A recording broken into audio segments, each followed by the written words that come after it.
I'm Ruth. I'm Ray. We go together like Beyonce and Jay. No, Ray, we're I don't know nothing what's like wrong them. with that. Tell me what's wrong with that. We're nothing like Well, them. they're ride or die like us, right? You That's know what? all. I'm not that ride or die. I am Fine. not. She's a Latina. He's a gringo. I'm into culture and food And I'm zero. Why would you say that? You're not always want saying zero I'm into on boring our documentary podcast. stuff, Oh and my like God. you're into like cool stuff. Why do people want to listen to this? It's because we're different. We go together like how and why? But somehow it just works.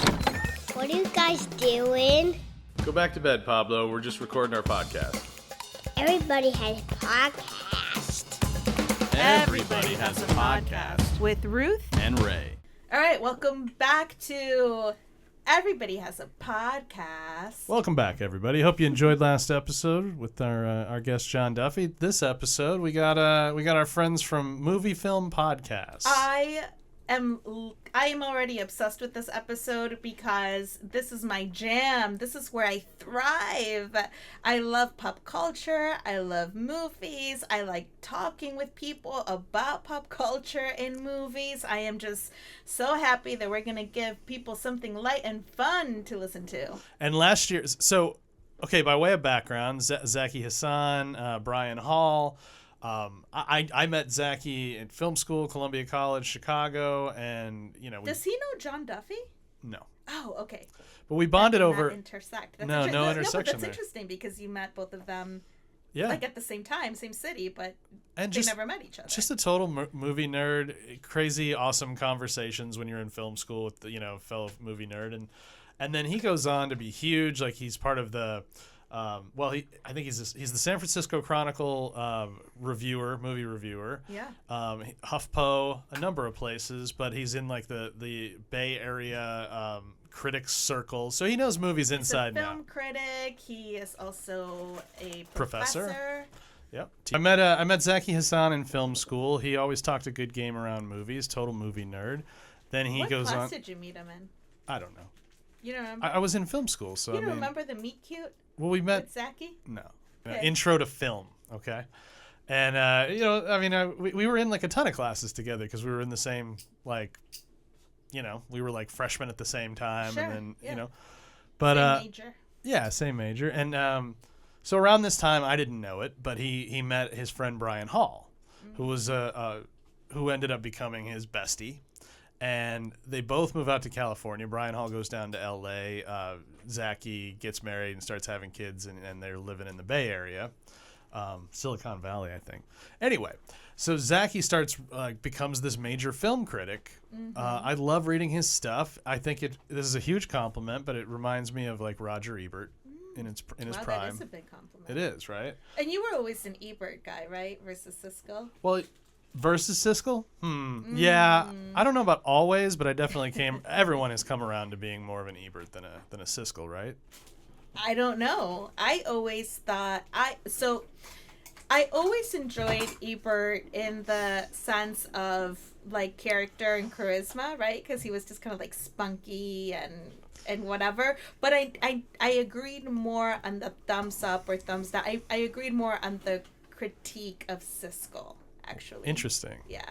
But I love Ebert. Like the thing that I liked about Ebert is that sometimes he would get like why some bad movies were good or entertaining. Do you know what I mean? Whereas Siskel was very like, well, it's too goofy for me and thumbs down. And Ebert would kind of be like, yeah, but it's for kids. So like thumbs up, There's a great quote from Ebert that like I use all the time because I think it summarizes why I make movies, and it's movies are empathy machines. They allow us to walk in someone else's shoes and see from their perspective. And like empathy machines, like that's why I do it. That really is. That is completely why I do it. Like, and that's why you go see movies, I think, too. Because how amazing was that doc about Ebert? Remember when we watched that? I think we watched it like 3 times. The Roger Ebert documentary. Oh yeah, it was fantastic. But all I'm saying is, I've never been a gay woman. But like I could watch a movie where I follow a gay female protagonist, and I can feel like I understand that perspective, those experiences, But by a certain point in the movie, I'm going to be reacting as if I'm that person. Yeah. Empathy machine. Yeah. So anyway, yeah, absolutely. Ebert's the man. I got to know Siskel's nephew when I was trying to shop around The Last Strike, by the way. Oh, cool. More on that later. Yes. So Brian Hall, though, he becomes, well, he gets in at Bob's Burgers, right? The animated Love show. that show. Yeah, and then he ends up, while he's doing post for them, ends up writing for the Bob's Burgers comic. And then he goes on to do a series of writing for animated shows since then, including one I really want to check out for Pablo. The Star Wars one? Yeah. Yeah. Yeah, he's currently doing animated Star Wars It's so cool. as official part of like Lucasfilm Disney. That's like insane. Yeah, That's like your kid dreams come true. it is, It's so especially awesome. knowing these guys. Don't you think it's kind of amazing though that like you, Zaki, and Brian are all living your childhood dreams? Like whether they're like as big successes as you thought in your brain, right? Like sure you didn't grow up to be like Steven Spielberg, but nonetheless you're still making movies. Like that's pretty amazing. And also you're a journalist at heart. Like you're still using your journalist bone, like you're still writing, you're still investigating things. I mean, you're really doing it. And so is Zaki, and so is Brian. We're all in storytelling at least, Yes, right? And like, that's a and that's big fun. thing. That's really cool to be able to tell stories for a living. I don't think people realize. I think sometimes we're surrounded by people doing the thing that they wanted to do since they were teenagers, and we don't realize that not everybody gets to do the thing that they wanted to do when they were 8 years old. You know what I mean? And a lot of whether it's sane in people never even entertainment, wanted to do anything when they were 8 years old. and you know? maybe they're living their dream of not doing Yeah, anything. I think there's a lot of people living their dream of not doing. But you know what I anything. mean? Like Yeah. when you really think about it, I feel like, man, like that's cool to watch. I don't know. I just love seeing people like actually do the thing that they really wanted to do. Well, one of the coolest of their things, lives. like one of the only cool things about aging, right, and reaching middle age and stuff, is that actually everyone that you know who dreamed big, who you met when we were in our early 20s hoping to do something, have pretty much have done something at this point, right, or are doing a lot of cool things. And so it's like, it's that's a nice thing. Absolutely. Yeah. For sure. Oh, and but- it's never too late to do the thing that you wanted to do when you were a kid. That's true. I'm finding out as I have recently turned 40. Right. I'm finding out like actually I'm still really young. If I really do the math, if I make it to 80, I still have 40 more years. And if I think about all of the things that I have been able to experience or accomplish in the last 40 years, like it's almost crazy to think about. Like, oh my God, I could do even more. Like there's still so much to accomplish and experience. How many different people do you think you've been over those 40 years? How many different people? Yeah. Ooh. Okay, like off the cuff. 10? Yeah. Yeah. So that's what's weird about that is most likely, unless you just stop any growth, which we would hope you wouldn't, Right. you're going to be 10 more people before That's you pass crazy. away. Yeah. Yeah. That's Yeah, a real you challenge evolve. for a marriage, I think, because what you hope is that as you guys each evolve 10 more times, that you somehow evolve in a 'Cause way that works I feel like for each other. you've experienced 3 out of those 10 people. Right. Right? I feel like you're about to experience a 4th, like Right. another, like a new one. Right. That's interesting. But let's not bury the lead. All of that with Zaki and Brian was a build up to several years ago, Yes. pretty early on in podcasts. I think we point this out during the interview, like a year before Serial really blows up the podcast form. Yes. They created something called the MovieFilm Podcast. And I've been fortunate enough to be on twice, most recently with you while we were promoting George Bailey Was Never Born last year. Which was so fun. Oh, so great. So if you guys want to check out Movie Film Podcast, you should check out any of the episodes. You'll probably love them. But All if you of can, them are good. if you can find ours from like last November or December, you get a bonus. You get a bonus. Everybody has a podcast on. So we just thought it'd be fun to steal from their audience.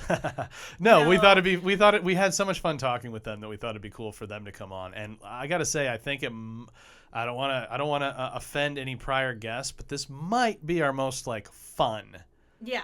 conversation we've had on this show. Big time. Because you and I become fun when we talk about movies. Right. It's just who we are. Whether it's television or film, you and I are going to have a blast talking about it. Whether we like it or not, what we're watching, it's going to be a really fun conversation. And I feel like that's something that people should know about us. That's one of the reasons why I wanted to do this podcast. I didn't even want to interview anyone. I know. I just wanted to talk about stuff. But I'm glad you had the foresight to do interviews as well, because It's like the difference between I'm masturbation and having to actually pleasure somebody else, I think. I guess I'm greedy.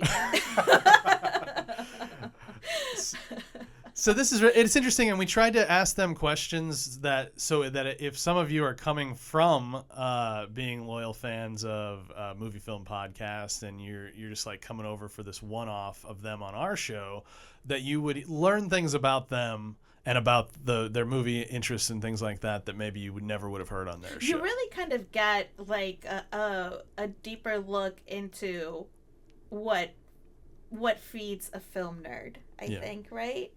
And I say that proudly. Like we're nerds. We're nerds about TV and film. Yeah, but and that's okay. You try to hide your nerdery when you're. I tried to hide my nerdery when I was young because you did? I tried, but because unsuccessfully. Because you want to get laid and you want to be cool and you want to have the cool friends and this sort of thing. See, that's funny that you say that, because for me it's more like the opposite. Yeah. I was always very attracted to anyone who could speak in a different way about movies, in a movie geek way, in a nerd way, and they like, oh, you noticed that, like as if you were on the film set, right? Like that's what I really love about my best friend Bling, who we've had on the podcast when we did the Oscar episode. Yeah. What made us bond was that we watched and spoke about movies the exact same way. Yeah. It was just like on a different level. Like we talked about camera shots, or like, ooh, what was that like to do that, or like the acting and directing, all of that stuff. What was the first movie you and I watched together where we really like? You made me watch Casablanca, which I was like, fine, I'll do you the favor. Like, the greatest anti-fascist film of all time. Very pertinent in our days today. Like 20 times. And watching with you was really funny, because you acted like as if it was the first time you had ever watched it, and it blew your mind. And I was like, this guy is like even nerdier than I am about movies. That is kind of cool and fun to watch. You're supposed to re-experience it as if it's the first time when you're rewatching it. But see, you don't do that really as much. So you're like, I'm over it. I've seen whatever it could be your favorite movie, but if you've seen it 3 times, you're kind of like, that's good. My thing is that I really like new stuff. Yeah. And the thing with you is that you actually don't really like new stuff. You have like this weird secret underlining tendency to like not really love change actually that much. Like I feel like if it were up to you, like certain things would still be the same. I don't know if it's like your old man factor or what it is, but you're just like, I'm happy how this was made, and I don't know why we can't do it like this anymore. And I'm just kind of like, I'm big on change and evolving, on renaissance. Like I want to see the revolution of things. Like, I don't know. I'm spunkier about art. I feel like you're more of a classical art kind of guy. So you're able to look at the same painting or the same movie with unchanging awe. You're just like, oh, this is like still the best. Whereas I can look at something and be like, that was the best for that time. And now I want to know what the best is for this time that we're living in right now. Cool. So, yeah. And we recently showed... this is on point. We recently showed Pablo. We've been doing movie nights. Oh, yeah. So that's what we did this summer. If people are wondering what we did this summer, is that we did have movie Fridays where we tried to focus on Pablo is 5, so kid-friendly movies that Pablo would be into. That by the way, were movies that we were into when we were 5. But not that kid-friendly. So, like, Sure. I was trying to avoid just doing, like, animated and Disney and stuff that was made for kids. You pushed through a few of those. Yeah. We had rules, and because you and I had different points of view as to what the movie night should be, you got to pick every other week, and I got to pick every other week, and there was no veto. It was just what you picked was it, and what I picked Which was I thought was very mature about us. So I was trying to pick movies that like would show Pablo, look, I get that you're into animated stuff and kid stuff, but like there's grown-up movies that like gonna have some cool stuff for you too. I was trying to get him into movies and introduce it into right? what we call talkies. Sure. Like not necessarily animation. Yeah. Or like typical kid stuff. So one of them that we argued about, but ended up going over in a pretty big way, I think, was I thought he was ready to be introduced to Indiana Jones, and I started with we showed him Temple of Doom, but without the heart rip scene. Yeah, which turned out to be funny because I remember when you said that you wanted to show him that, I like thought in my head, how old was I when I watched that? And I was definitely not 5. I was like maybe between 7 and 9 when I first watched that movie, and I do remember thinking that it was pretty spooky but also fun, right? Yeah. Like with all the weird meals or whatever. And honestly, looking back at it with the eyes of 2024 and as old as I am now, I realize how like fucking racist that movie is and like out of pocket. But taking that out of it, at the time it was fun. It was like whatever. It was like it was the worst rated out of all the Indiana Jones movies. The critics hated it. They were like, "This is just." But there are diehards. There are people who are respectable who will argue that that's the best, or that's at least their favorite. Sure, because it's really it's fun in a different way, right? It almost seems like it was made for kids in a weird way. Yeah. Because it had so many little like special effects and the bad guy, like everything was so animated weirdly in that movie. So we also showed him Goonies. That was another of my choices. Oh yeah, the Goonies. That was the first one. Yeah, I think. Yeah. I was like, why would I hold off on showing him Goonies any longer? Totally. Let's just do this. And he liked it. Yeah. We had some flops. Yeah, we had some flops. What were some ones Dennis that didn't... the Menace and Inspector Gadget. Yeah, Inspector Gadget might be one of the worst movies I've ever seen. What do you think, Pablo? Pablo's here. Pablo, what was your favorite movie that we watched this summer? I really liked the Goonies. You really liked the Goonies? Are you so just proud saying right that now because your daddy's here? Tell me the truth. I'm not kidding about the Goonies. I really love it. You really love it? Oh, come on. They all go down that big water slide and discover a pirate ship. It was really fun to watch. Yeah, it was a really fun movie to watch. It was. Now, it was fun. one I never thought twice about, hadn't seen since I was a kid, that was a huge hit, and I was surprised and forgot, was Honey, I Shrunk the Kids. Yes. He freaking, like, totally was into that. And I gave you that idea, and you ran with it as if it was yours. But that was my suggestion. All right, so I got to tell, there was an amazing moment. So I forgot, for those of you who were scarred by this as kids and remember this, you're going to find the story relatable. So you may recall that after the kids get shrunk, they got to get through the backyard to get back into the house, and they befriend an ant. Yes. That they ride on the back of like a horse. Yeah, because they're so tiny that they are smaller than an ant. And the ant heroically has to, when they're attacked by a scorpion. Bee? Oh yeah, yeah, it is a scorpion. Or a red fighter ant, or maybe it's a scorpion. And I know the word for it in Spanish, alacrán. It is a scorpion. Yeah. So the ant, in order to save these kids' lives, battles the scorpion valiantly until his death. He's killed. Yeah. And I turned to look at Pablo, going like, he's a hero, or like, you know. We kind of saw it coming. We knew that might make him. You saw it coming. I actually didn't at all. Yeah. And I look over, and Pablo's eyes are red. They're watery. Which I thought was the sweetest thing because he's not a sociopath. He's like a when we real realized, human, right? That's when we realized our son had the ability to be impressed by the empathy machine. He understood it. The empathy machine. He was along on the empathy machine, and he says to me, and I think this shows that he's thinking almost as a writer about what he's watching. He says, they shouldn't have written it like that. They should have had the ant win. Yeah. And it's like, yeah, why couldn't they do that, right? Why couldn't they have had a pet ant? Yeah, what is this, The Lion King? I don't need to see learn a lesson about like dad passing away. Speaking of, I don't. In a way, I'm really glad that Pablo isn't into Disney movies because we haven't had to watch a lot of the really sad ones. Another one that was really sad, which we forgot how sad it was A Land Before Time. Why was that sad? Well, the mom Yeah. and the dad, and he's got to find his grandparents, and he sees the shadow, and he thinks it's his mom, and it's heartbreaking. Honestly, the whole thing is a weird choice for a kids movie because, like, if any thinking person is aware that those dinosaurs have a limited time left.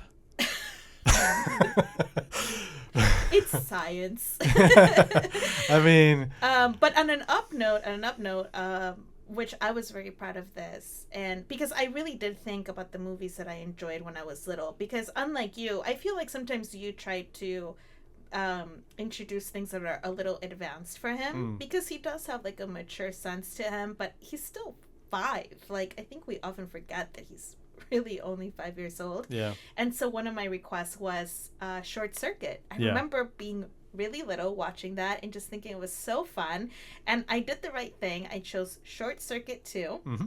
They're in New York City, and there's a bunch of fun little hijinks, and like it was actually the movie that I heard him laugh out loud the most. Yeah. Like, just cracking up, because there's that scene where he meets the gang members and he's like, "Los vatos make you crazy, los vatos make you," the little song, and he was just cracking up, and I remember cracking up the exact same way when I saw that movie. Also, we'll totally kick your something racist. into outer space. Yeah, Los Vatos will kick your ass into outer space. And then you hear like the robots sing the song. Anyway, we had a great summer doing that. What are we going to do now?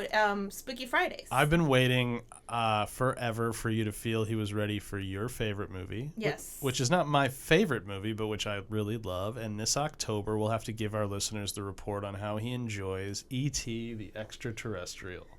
I am super excited about that. That's like the equivalent of you watching The Goonies with him, I feel. Okay.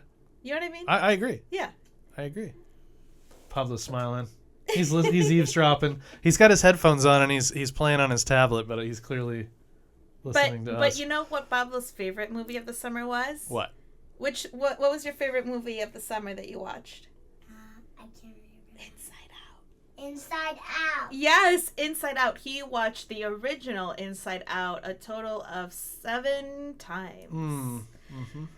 And then we finally watched Inside Out 2 recently, but ultimately that was actually his favorite movie of the summer, I have to say. And it didn't even come out this summer. We were late bloomers to it, but I guess that was very nostalgic for us, right? As cinephiles ourselves in our own brand, we are now sharing movie memories with Pablo, and it's really fun. It's like we're entering a new era of cinema. So yeah, I'm really excited for everybody to listen to this interview. I had so much fun. I really loved learning about their journey to where they are now, their favorite childhood movies, what they're looking forward to watching soon, and if you want to listen to a podcast about two people who really love film and enjoy every minute of it, check out the MovieFilm Podcast. Yeah, it's huge. And now, Zaki and Brian.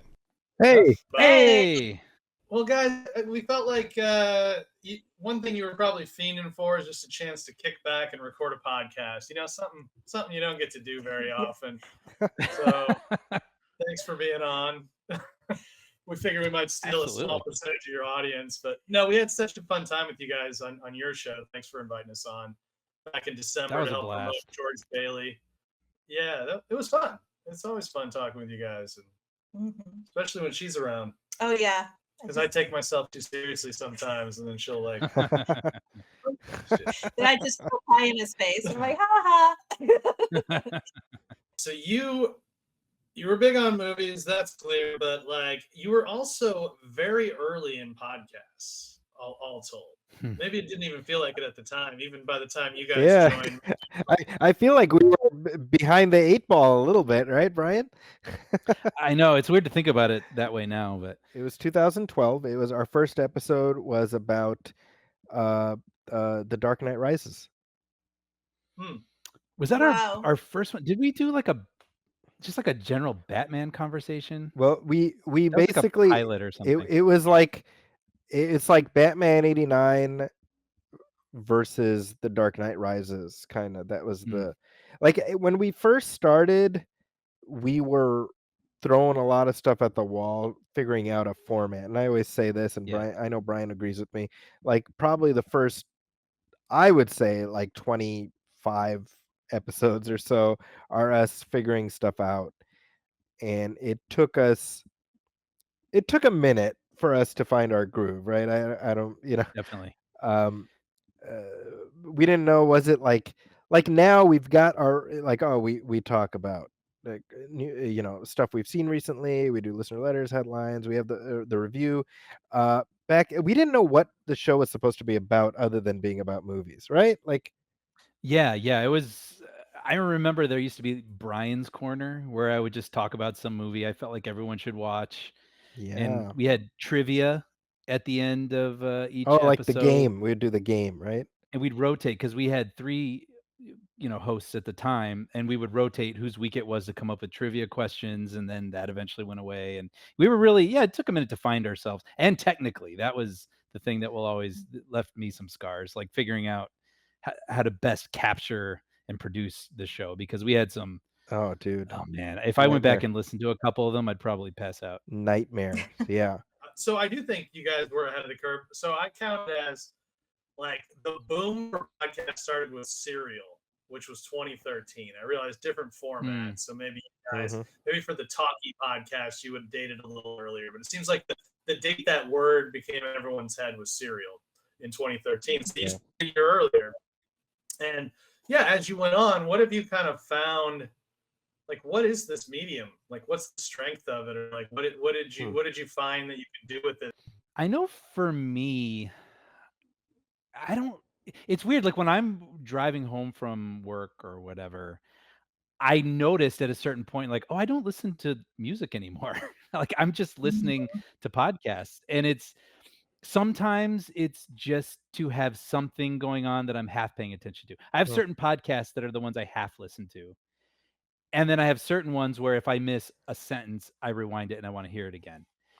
So I think different ones serve different functions. But I think for ours, I feel like Zaki and I, like, the reason it started was we said our conversations over the phone were a podcast anyway.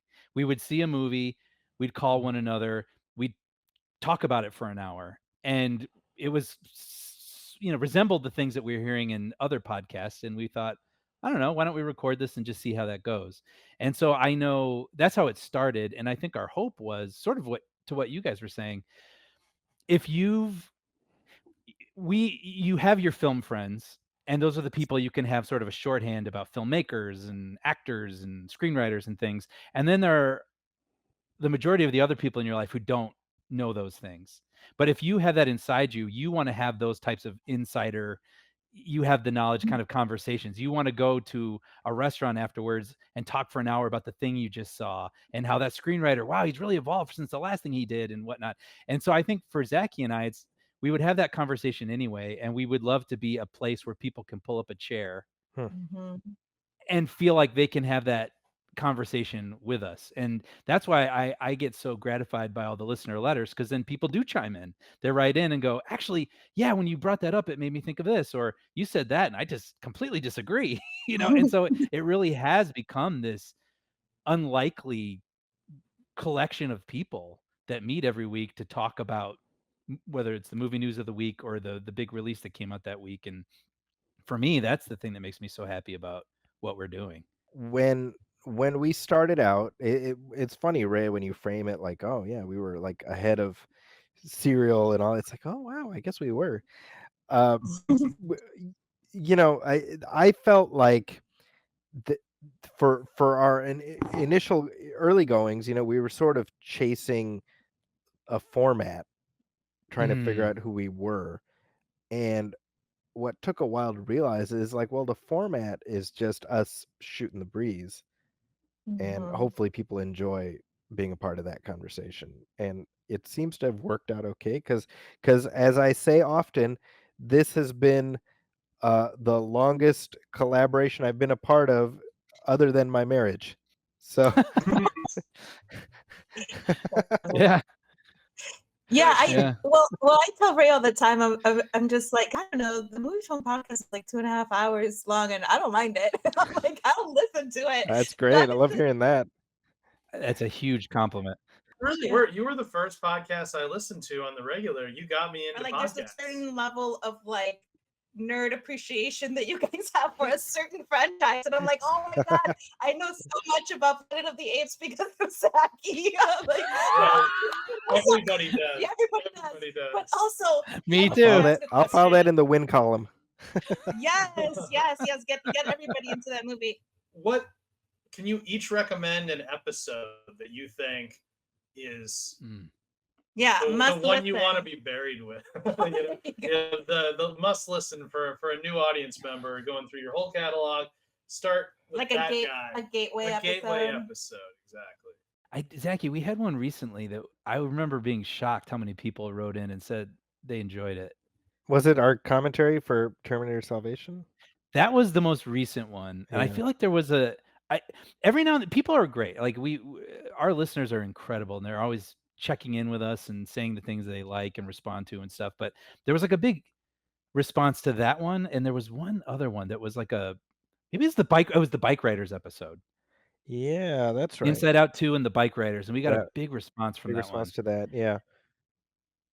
And I don't know if we were just feeling loose or we had a lot to say about those films or something about that, but people. See, I personally am always gratified by responses to our commentary tracks, because I really enjoy doing those because they're fun, because it's just a chance for me and Brian to watch a movie together. Mhm. But we get these letters from people who are like, oh, every Christmas I listen to your Home Alone commentary, or Yeah. like every Thanksgiving I listen to your Planes, Trains, and Automobiles commentary. And that to me is like, it's because I have podcasts like that where there are episodes of shows I'll always go back and listen to. So the idea that we are maybe providing that experience for other people is just really kind of bonkers to me. Yeah. I was really surprised to hear that. So going backwards now, I think I started to tell myself at a certain point that I got into movies because of Alfred Hitchcock. But I think I was being pretentious. I mean, I was into Hitchcock and I read a bunch of books about him. I watched all his movies. But I think if I were real with myself in film school, I would have said I got into it because of Back to the Future and because of like NBC sitcoms of the 80s and 90s. And that was really what drew me into my nerddom. When you guys look back, have you ever like tried to figure out, this is like each of you to answer, what was the path that like led you into this obsession, if that's a fair way to put it?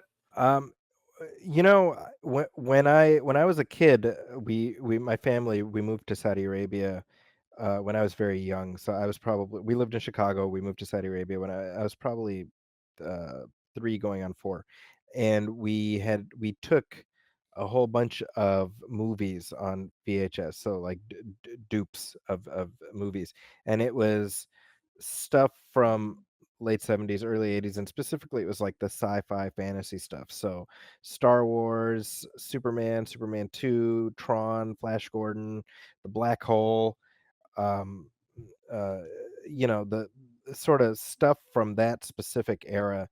And I was a kid, and I was living overseas. I didn't have anything to do, so I would just watch these movies again and again and again. So that very much cemented my affinity for film and for a certain type of film. And then I think I benefited really from living overseas, and so there's a little bit more of a funnel, in terms of the movies I got and I was exposed to. So I was able to find out about this stuff, and in the absence of anything else to do, I would just watch and rewatch. And then the school library that I went to, it was an American school.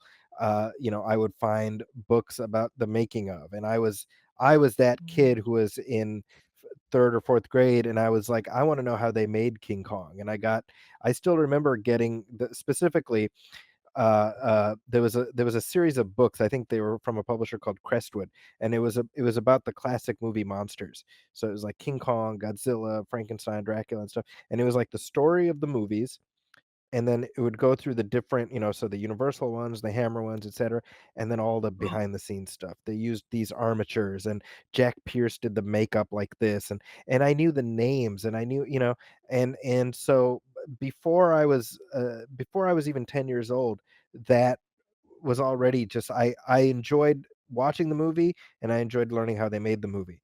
And then summer of '89, I always say, was the best possible year to be a 10-year-old, because that was when Batman came out. That was when Indiana Jones and the Last Crusade came out. It was and Brian and I, we talk about this all the time. Like it's just I see the Batman '89 logo and it makes me happy. I smile when I see it, because I have and we just talked about Beetlejuice. I was 10 years old and I knew Tim Burton's name, because there wasn't a 10-year-old in 1989 who didn't know Tim Burton's name, because that was the year for it. So I guess my point is, there wasn't one moment. It was a series of these perfect moments that Yeah, were able to lead me down this road. I don't know if that makes sense. it does. Definitely. Totally makes sense. Yeah. I love knowing everyone's like aha movie moment, because it's like little sparks as early as 3 or 4 years old. I feel like that's so true, and it's so organic. And then either you have it or you don't, right? Either you're gonna be like really into movies in like a very different obsessive kind of way, or you're just gonna like watching movies every once in a while. Right. It's like look, Yeah. I like movies. I like Yeah. But that reminds me, actually, I probably more credit than those NBC sitcoms and Back to the Future. I'm realizing the first video I rented over and over again till my parents made me stop was Thriller and the making of Thriller. Remember that with John Landis? Uh-huh. I think it was the first time I was like, oh, this is actually made by people. That's really interesting. I could do that. But Brian, what about you?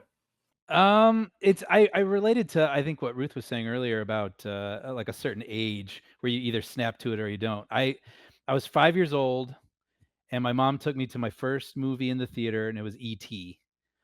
And I was forever changed. And it's funny because I've known that my whole life, but Zaki, in talking with him on the podcast, made me realize how much it impacted me. Where I'll critique movies extra hard if they aren't visually interesting, or if they aren't like, the camera isn't acting as a sort of narrator itself, or if the music isn't as impactful and emotional as John Williams. And Zaki at one point was like, well, yeah, because the first movie you saw was E.T. Like the bar was set. And I was like, you're absolutely right. Yeah, like I saw the best of the best, and everything was measuring up to it ever since. So I actually grew up in a household where, like, let's put it this way, covers of the Beatles would play on like Spanish radio, and I thought those were the originals. And when I heard the Beatles, I was like, how dare they? Like, they copied this from like, yeah, sure. a Mexican band, like an oldies band. So with TV and movies, I watched all Spanish movies, and Mexico had a beautiful, incredible golden age of cinema. It was just outstanding. And so I grew up with these characters named Cantinflas and Pedro Infante.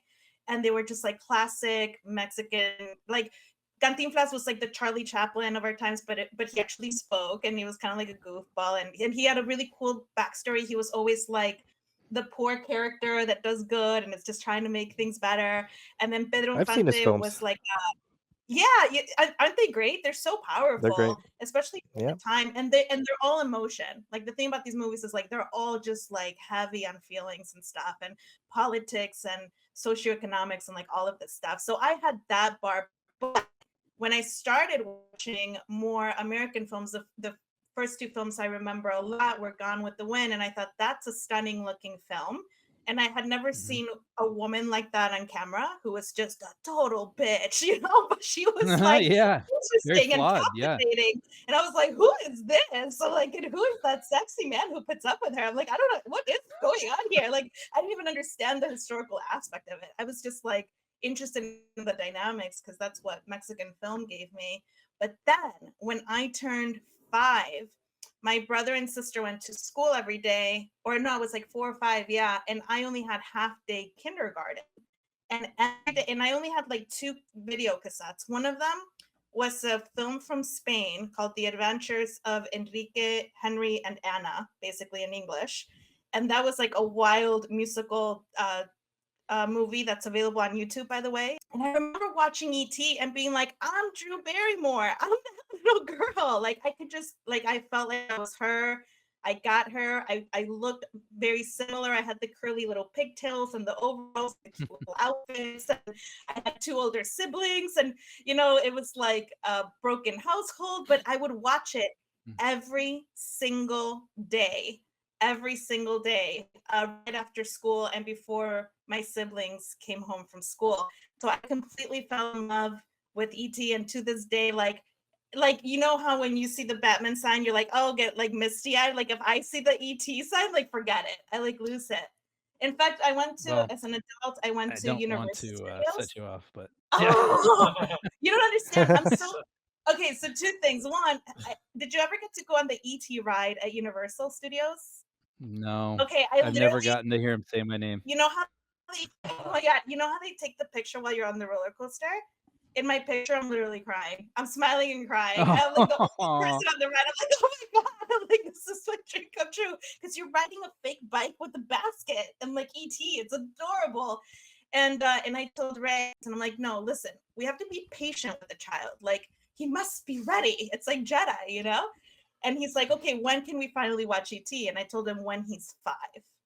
When he's 5, he can watch ET, and every year he'll understand more and more what it's actually about. And Ruth has a rule that like E.T. is an October movie, so it had to be like he turned 5, and I was like, let's do this, and she was like, no, October when he's 5. So I was like, are you crazy? It's a Halloween movie. Real quick, just before I forget, can you expand on the NBC sitcom thing? What was it? Was it like the writing that you sparked to, or what was it about it that sparked your imagination?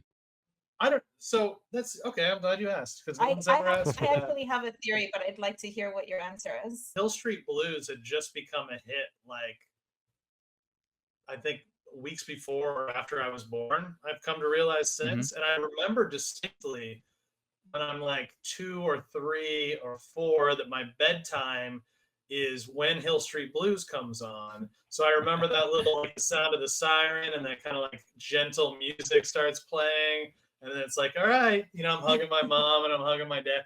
There's something about that if I'm honest with myself, maybe even more than movies, I think television has always made me like feel something. And then I just happened to be at that age before, it was like right before high school, but I was interested in what the older people were doing. And like Friends comes along. Cheers is just finished, but it's like Friends. It's ER was cool. Seinfeld grabbed me. I'm like, I've never seen this type of humor before. I just only want to talk like Larry David now. It was something about that time. But there's just something about having a set of characters, maybe that you spend almost like going back to a home base every week or something. No, totally. Ray also grew up watching really wholesome things like the Dick Van Dyke Show, and sure, and he's from the Midwest, and I don't know, Zaki, have you ever met Ray's parents? I have not. Okay, I hope you have the pleasure of meeting them one day, I hope because so too. they are straight out of an NBC family sitcom. Like, it is insane. I think deep inside that gets you excited, but I do feel like the Dick Van Dyke Show made such an imprint on you because you saw like a cool mom and dad, and they didn't look like everybody else, and it was, even though it was black and white, they were so chic, and the guy worked at entertainment, and the mom was cool, and like I think you really fell in love with the concept of like being those people. More so than movies, TV is aspirational to me. Yes. So on your show, I had always assumed you guys were like old high school friends out in the suburbs of Chicago. But I learned on the episode of your show in December that we met first, Zaki, right? That's correct. By mere weeks we met. Wow. Yeah. So my question is, have you guys ever recounted on your own show in detail how you met, or when you first knew you guys were bonded and were going to be like this going forward? Took a film class together at a community college of DuPage. And but what was funny about that is we had actually met a week before. I was a server at a restaurant called Hula Hands in Wheaton, Illinois, and Zaki happened to be sitting at my table that I was serving. And so somehow we struck up a conversation, me, Zaki, and I don't remember who he was with, but I mentioned, oh yeah, I'm taking a film class over at College of DuPage, and Zaki's like, so am I. And then we realized we were in the same class. And so it was like, in case we were destined to meet and something wasn't going to work out. It was like, let's meet a couple times to make sure that.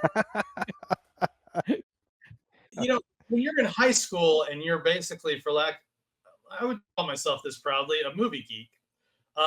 If you say to a fellow high schooler, like Psycho's on in the background, and you're like, they used chocolate syrup for that instead of blood, so it would show up. Like, they just look at you like, who cares? Why are you saying this to me? So there's something special about when you get to film school or with a fellow film school person and the kind of conversations. And I was very struck by the ones I had with Zaki. What was the first movie you guys talked about? Do you recall? I do have a memory. I remember I want to say the first movie we saw together was Fight Club. It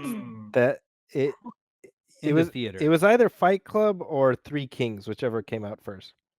That's right, because I was with a Kings. group of friends, and you were with a group of friends, and we encountered each other, right, at the theater. That or was for something? Three Kings, but Fight Club, it was Three like, Kings. hey, come watch Fight Club. Yep. Yeah. It was the best year to take off to film school. 99, like. Oh man. Unless you were heading off to film school in 1939. Yeah. So much to talk about. Yep. What are your least favorite movie ever? I have one. Have you ever walked out of the theater? Yeah. Have you ever just been like, I'm out? So the one movie in my life I've walked out of, because I'm kind of like, if I paid the money, I've paid the freight, so I'm in it, Me too. But Me too. but I was watching. It's called Where the Heart Is. Yeah. Really? Wow. Yeah, that's the one. That was the one. Like, wow. Yep. Yeah. That's. You didn't want to see what happened with Americus? As soon as she's like, my baby's name is Americus, I was like, and I got up and I left. That's a true story. Wait, don't you feel the bump, bump, bump? That's where the heart is. I can't believe I cannot believe you can quote that movie. That is crazy, Brian. Okay, so for people who don't know, it's starring Susan Sarandon and Natalie Portman. Natalie Portman is pregnant and barefoot and stranded at a Walmart. And it is like the weirdest movie, and it is bad. It is bad. Yeah. But yeah. All right. I feel like I need to explain myself really quickly. The reason I remember that so well. There used to be this thing where when I would go out in high school or whatever, I would come home and I'd be a little wired, and I would hang out in my family's living room before I could fall asleep. And one night, my mom had the book Where the Heart Is on her table in the living room or whatever.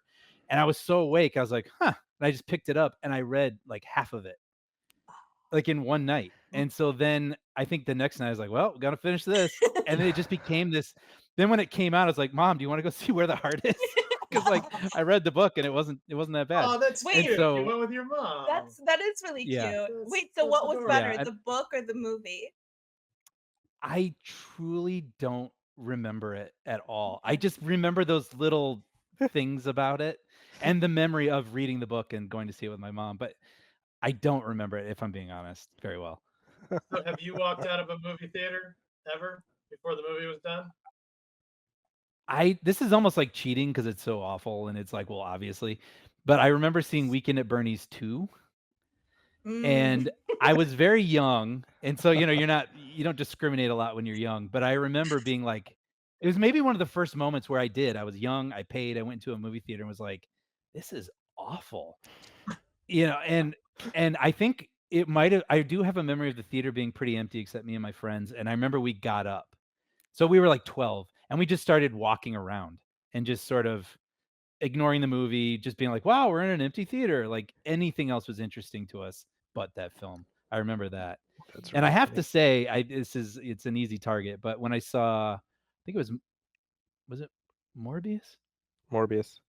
Yeah, I think it was Morbius. I was so bored, I took out my phone and I learned how to order popcorn off the film theater app. I was like, I've never learned how to order food from this app. And so I figured it out, and then I ordered something, then I left. I went and got the food. I came back. I'm like, it's still going. That was maybe the most recent one. Yeah. That's awesome. Can I fire? Yeah. By the way, but the one Please, the one I walked out of was the Darren Aronofsky. What's the one with like Tree of Life? Yeah. That's You know- controversial because a lot of True people Lies. Yeah. Oh, feel very yes. deep about that That will movie. stab me over that. Yeah. Like to fight me. Look, I liked Aronofsky's early stuff, and then slowly but surely I started to go, wait a minute. He's just kind of pretentious, isn't he? I couldn't do it anymore. That's hilarious. My least favorite movie, and this one just triggers me for some reason, is I think it's I Heart Huckabees with all that big ensemble cast. Oh, I Yes. hate that movie. And I can't deal David O. Russell, with yep. it. David O. Russell. Yeah. I just can't. I really loathe that movie, like with the passion. And It's very I can go fart like on a sniffy. huge rant. If you could be any character in a movie, who would that character be? Like you can live inside this movie forever. Alternate life. Alternate life. Wow. You know what's funny? This doesn't answer the question very well, but Okay. I had this revelation where there's like, there's people you look up to in movies. You're like, I want to be like that person. I'd never really felt that, or like Ferris Bueller. Like I never felt like I needed to take over a parade, even though I think he's cool and I love that movie. But I was Right. realizing like the character I most related to or sort of modeled myself after in some ways I didn't even recognize was Marty McFly. I really loved, I thought he was cool in a very relatable way. You know what I mean? Like Yes. he Yes. seemed like he was confident, but he was also like, he still had his little quirks where he was like, yeah, but I'm in this band, but no one wants to hear it. But he's got, a cute girlfriend and he skateboards and he's got the things that kind Yeah. of make him seem confident and cool and relatable, but he's also got the little neurotic things. And like as I got older, I wanted to learn how to skateboard, and I also like got a pair of white Nikes with a red swoosh on them, and I realized like slowly but surely I'm like, oh, it's because I really think Marty McFly is a cool guy. Like Did he's you get just the one of those red characters vest? that seeped in. I've never had the red vest. And you can see I have a hoverboard right behind me here. And I did notice that earlier. I didn't want to say anything, but Ray, I'll let you take the wheel on what he just said because I know you got a lot to say about that. It's interesting, right? Because in some ways, like Marty McFly is one of the most there's almost nothing there. Like he like famously, right? There's kind of a work for cipher. him in the Kind of a first- cipher. A cipher, exactly. But I do know what you're saying, and part of that is Michael J. Fox himself, Yeah. right? And 100%. He's so charismatic. There was You just want to hang something- out with him. Like, and isn't it See, cool Ray. Sorry, I have to Sure. protest. yeah, Other than knowing he doesn't like being called a chicken, what else do we need to know about him? Yes. that he's got a really cool mad scientist friend I that lo- he hangs out There with. you go. you don't need to know how they met, reason. what it is. That's always been my favorite part of the whole movie. I'm like, I just want the origin story of how they met. Like, what was that like? What was happening? That it's like, oh hey, like, oh, hey, you like science and inventions. So do I. Like, I don't know. Rick and Morty is brilliant.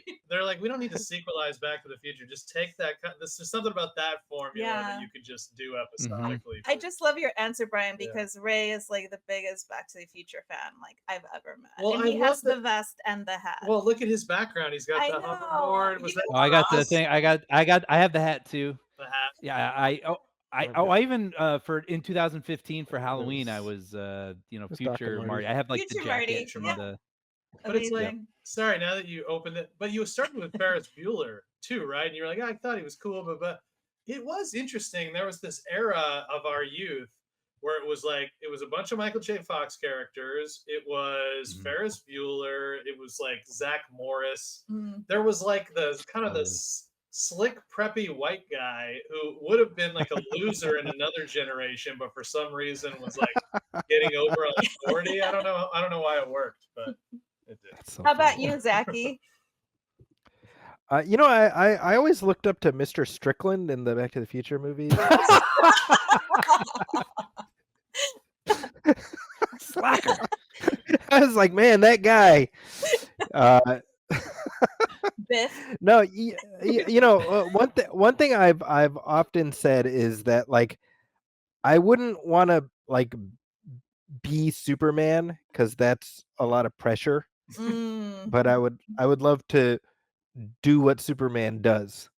Mm. Does that make sense? Yeah. So that's why I'm always like I don't want to be Captain Kirk. That's a lot of pressure. But if I'm like Ensign Johnson, who doesn't go on any of the missions but is just there on the Enterprise. That'd be kind of cool, Yes.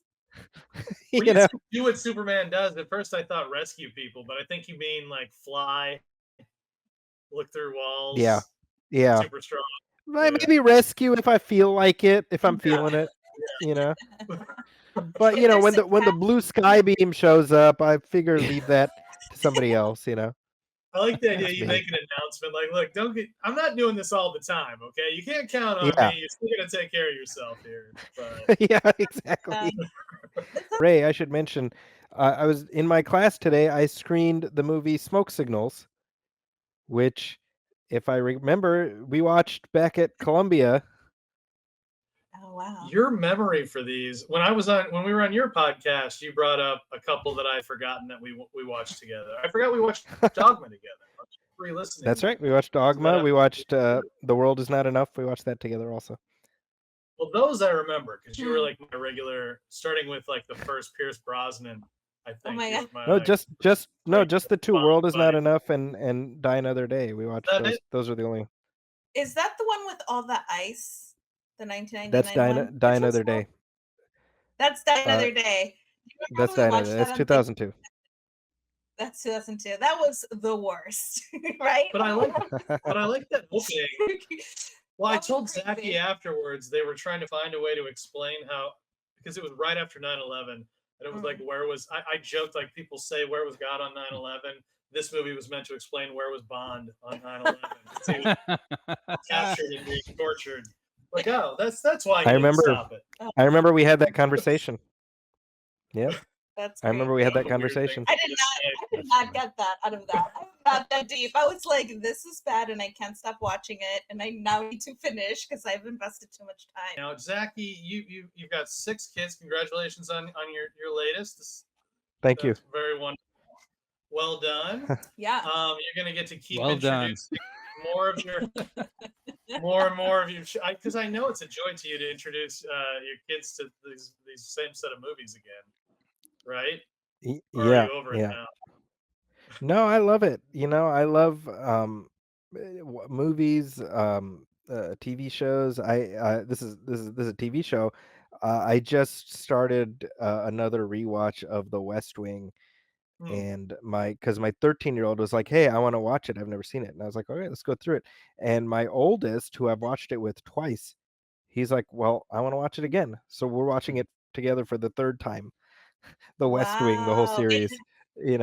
And pretty soon the older kids are going to be introducing the little ones to things, I'm sure. Yeah, that's well, I went through all the ape movies, all the Planet of the Apes movies with my daughter before the new one came out, and she's 7, and she is like, "Oh, I want to go see, I want to see Kingdom of the Planet of the Apes in the theater. When are we going?" And I was like, "Man, my daughter wants to watch a Planet of the Apes movie. I feel like I did okay, Pablo's only 5.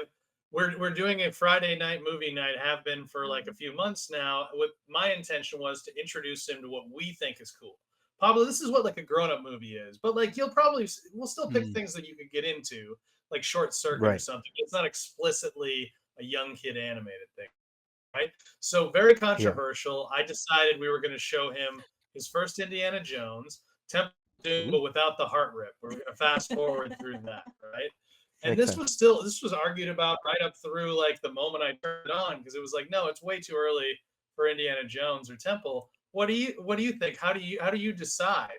I mean, my oldest, he was 5 when I took him to see Raiders of the Lost Ark in the theater. They'd re-released it.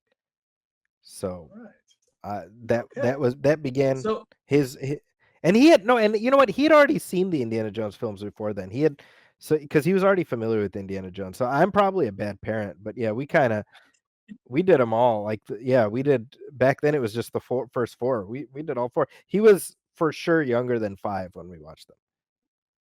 do you find that it's just sort of like you'll think of a movie that you get excited to think about your kid watching, and then they're old enough. Screw it, let's just do this. If he's not old, That's I'll know. basically. I mean, my rule of thumb at that age. I'm kind of like, if it's PG-13, it's fine. And I make sure if my wife is around, we may have to have an argument about it. But generally speaking, if it's like movie night with dad, I'm like, hey, Terminator 2. That's like Yes. that's like a tweener, but Brian and I have talked about this. Terminator 2 is like it's like barely R as far as I'm concerned. Totally. But So I know you talk a lot about American film, obviously. And by the way, this summer I've been loving listening to all of your reviews on everything. Super fun. But I was wondering Thanks so if much. I was wondering if you have any love for foreign films or a certain time in foreign film. Yeah, it's funny when you speak of 99. Like I remember that was like in my high school years, I'd always loved movies. I sparked to them when I was little, much like Zaki. I was very into how they were made. I liked watching all the behind the scenes stuff. But then when I got into high school, like the 90s, I felt like were a really exciting time for independent films and then foreign films sort of breaking through, maybe more so than they had previously to American audiences. Like just the first thing that comes to mind is Run Lola Run. Oh, And yeah. it was like, which I just screened last week in my class. yeah, Oh, how did it play? Oh, they loved it. Yeah. Yeah, like it was such an exciting time, and I feel really lucky that I was in high school, so I was able to see some of the more R-rated films and the whatever, and just get to get exposed to so many. I remember Crouching Tiger, Hidden Dragon was somewhere around that time and everything. Like it just felt like there was no. You could go to the theater and see anything. There'd be all manner of types of films playing, foreign films, independent films, mainstream films. Have you been introduced to any fun French or Italian films from your wife? It's funny. There was I have to look. That movie Coda that won Best Picture a year or two ago Oh Yeah. was yeah. it was based on a French film, and we watched Coda, and my wife Federica was like, "Oh no, the original's so much better. We got to watch the original." And so we did actually about a month ago. La Famille Bellier, I think it's called, Okay. if I'm Yeah. pronouncing that correctly. But it was that was a big one. The Intouchables is Untouchables. so good.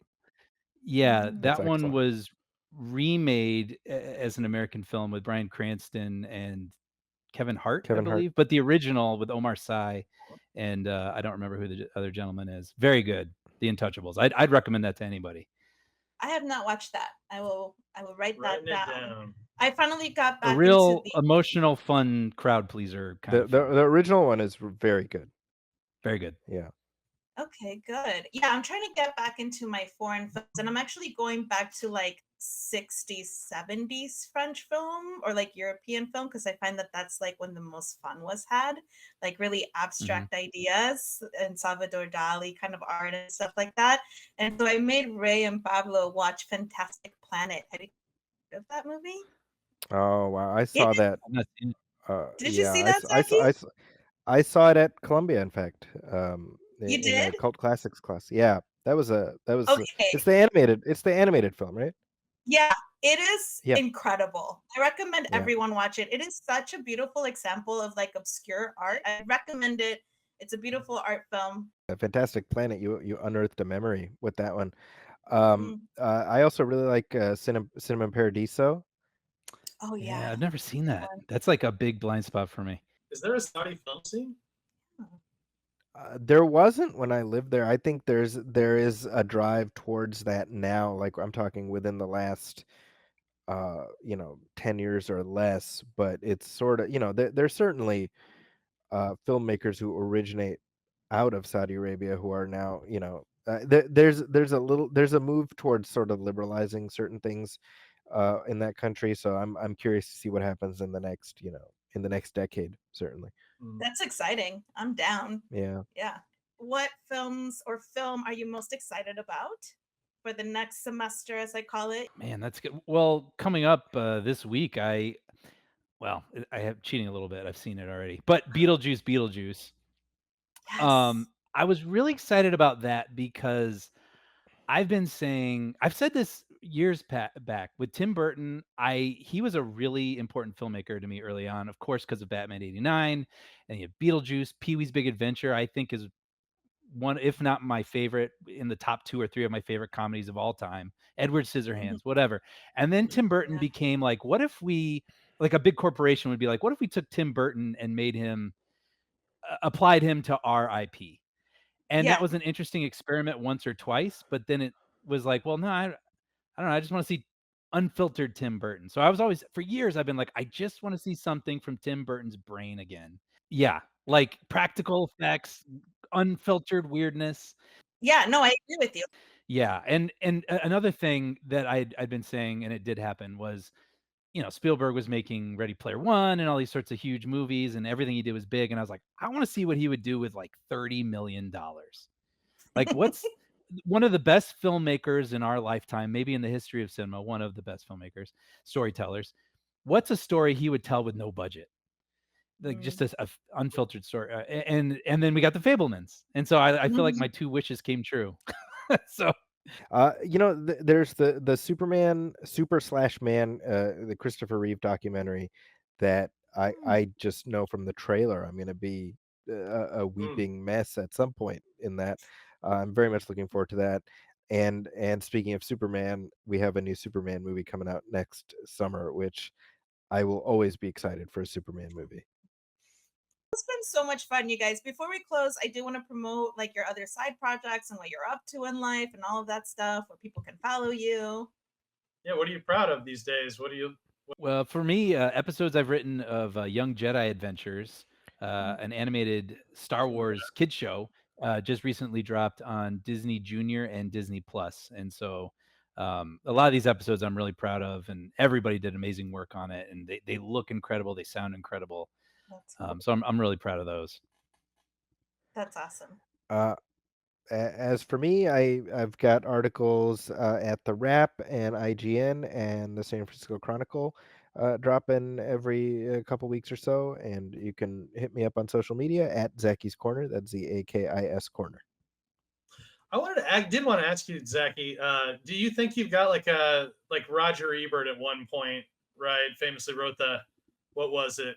Valley of the Dolls? Valley of the Dolls. Yeah. You think you got your own one of those in your future before retirement age? Like my own kitschy sex comedy.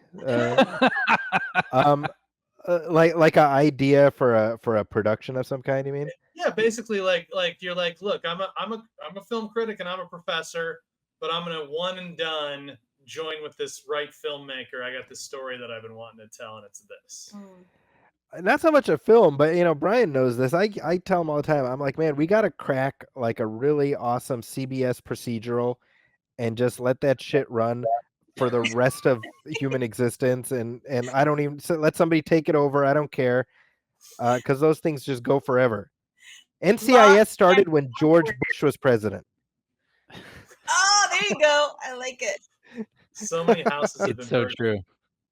By the way, Brian, what does that feel like to well, for one thing, to have grown up within the magic of Star Wars and now be riding within that universe, but also I think I remember the episode when Lucasfilm got signed away. Would you ever have perceived at that point in time as you were discussing it that would open the door for you to now do this? No, absolutely not. I was actually thinking about that literally today. I was listening to something that was really old, and they were talking about anticipating The Force Awakens, and I was putting myself back in time where I was before that film had come out, and thought, wow, would me in that moment ever have imagined I would ever write he ignites his lightsaber and it would actually turn into something with the Lucasfilm so title cool. card at the beginning? Never. And it was really fun. It was also like a great responsibility, it felt like. That's gonna be hard to write within that sense of responsibility. Yeah, well, it's you do want that there, but you also need to let loose a little bit. You need to have fun and think about, Star Wars was George Lucas's influences, Flash Gordon and Kurosawa films and whatnot. So that's what we, the writers, tried to bring was the stuff we love. We love Back to the Future. We love, all sorts of different sort of things. And so like, what are the elements of that we are so endeared to that we can apply to the Star Wars universe? And so there'd be, train robberies and Westerns and, just different sorts of ideas that we thought, wouldn't it be cool to see that in the Star Wars universe? And then Lucasfilm would either give us a thumbs up or thumbs down, and then we could proceed. I wonder if that's how we should introduce Pablo to Star Wars, or just do it the OG way and do the first 3. We've been fighting about this actually for a while. I'm a big like OG 3 person. Like I don't like any of the films following that. I mean, maybe one of them, like which one was it? I don't know, one of the recent ones was okay. But yeah, I'm like the first 3, I'm just like, this is gonna sound weird as hell. I actually want to introduce him to it through the 2 Ewoks movies. yes. When I was Why? Do it. Wilford Brimley. Yes. Actually, I tried. There's a little character in the second one, the Battle for Endor. I think his name's Teak or something. And he like zips around really fast and he's really cute. And I tried writing him into a script. but didn't. And they didn't even acknowledge him. It was not. They turned it into something else. I was like, okay.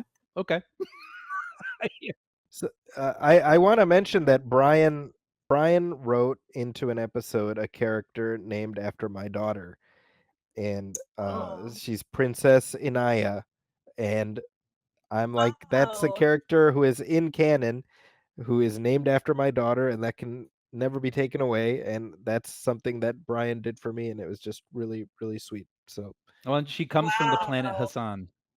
Planet Hassan. That is incredible. That is incredible. That's That's way incredible. better than naming somebody like a star after somebody. That's like way better. It's That's way funny. cooler. I agree with that. That's super cool. All right, guys. Yeah. Well, hey, we love you. Always fun. Keep doing what you're doing and stay in touch. Thanks so much. Look forward to it. This You was guys a too. blast. This was a blast. So much Seriously, fun. anytime. Good. I mean, this is I'm glad you had a good fun to time. kick I hope back. we should reunite twice a year. Yeah, twice a year. I'd love Once that. on your show, once on ours. Yeah, I just volunteered us for your show. Yes. All right. Done. I'll see I'm you guys. definitely down for that. Absolutely. Yeah. Yeah. Everybody Has a Podcast is a production of True Stories. Visit truestories.us for more. Follow me on Instagram at Ruth Vaca and at Veganish Vegetarian. Follow me on Twitter at Rayno Bishelski, RaynoWosielski, and on Instagram at BigPlayRay2023. Thank you for listening, and don't forget to subscribe and give us an awesome review. Everybody Has a Podcast is available wherever you listen to your podcasts. You know, you have to encourage people. Copyright 2023 True Stories, Inc. See you next week.